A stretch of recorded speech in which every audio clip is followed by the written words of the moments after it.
Okay, hello again YouTubers. Today I'm going to be doing something a little bit different. I'm going to be trying to strip chrome off of some gun parts that I picked up.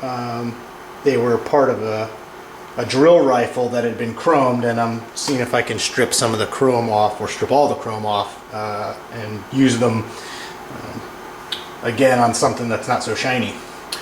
So you can see the chrome on these parts. And I did a lot of research on dechroming and things like that, and chemical processes, and apparently the hardest part is not getting the chrome off, because the chrome is a very thin layer on top of several layers of nickel, and then possibly a layer of copper. So that's where you get the triple plate chrome saying from.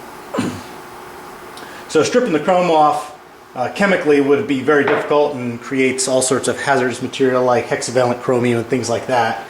So what I tried to do was just sandblast off that top layer of chrome, and what you're left with is nickel plated parts.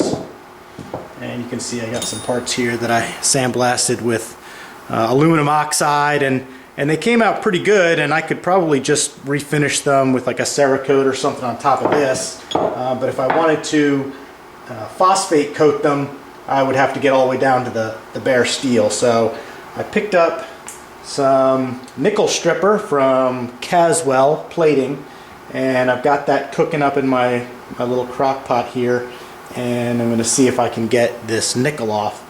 It takes several hours. It strips about 1,000th to 2,000ths per hour, and I'm not sure how thick it is on these parts, so we'll see how it goes. If you're going to do this, remember, always wear your proper personal protective equipment, especially your goggles and some appropriate protective gloves. This stuff, the nickel stripper, is not toxic, and but you still don't want to get any of this stuff in your eyes. So I'll put this stuff in. I'll just drop it in there and see how it goes in a few hours. Some of these parts have been demilled, like these bolts. Some of them have the firing pinholes welded shut, but I just wanted to see if I could get the nickel off, with some things that weren't valuable before I tried to do it with anything that was a little bit more costly. Alright, we'll come back in a few hours and see how it does. Okay, we're just about the 2-hour mark here, and I think things are moving along pretty good. This is the bolt that I put in there. You can see we're almost down to the copper. It's copper most spots. And this is using the wire brush here, brass brush, to get some of the smut off. And there's various ways that you can desmut these things with different chemicals or electrolysis when you're done. But that's about 2 hours. So a little bit longer, I think, and we'll have all that nickel off, and then we can work on the copper, which should be a lot easier to get off than the nickel was.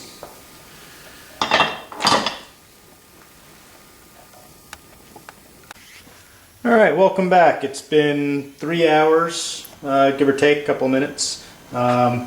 Just pulled all the parts out of the bath, scrubbed them down with a wire brush, and then dipped them in water, and it looks like we got pretty much all the nickel off. And if there was any copper underneath, it came off in the bath too. You can see the little bit of gold tinge there is from my brass brush, but that's completely stripped.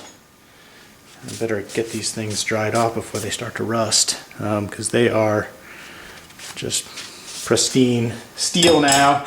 Even these triggers, looks like there was a little tiny bit of copper left on them, but everything else pretty much Everything is, they are squeaky clean. I used aluminum oxide sandblaster, like I said, to strip off the top layer of chrome, and then I got this Caswell B929 nickel stripper, and that stuff's about 25 bucks a pound, and I used a pound, or sorry, 2.5 pounds makes a gallon, and I used about a gallon, so that was about $22 worth of stripper. So yeah, a little investment in time and money, but now at least I know I can strip some other stuff without damaging it. And I'll see you again soon with some more videos on refinishing some other rifles and things that I have.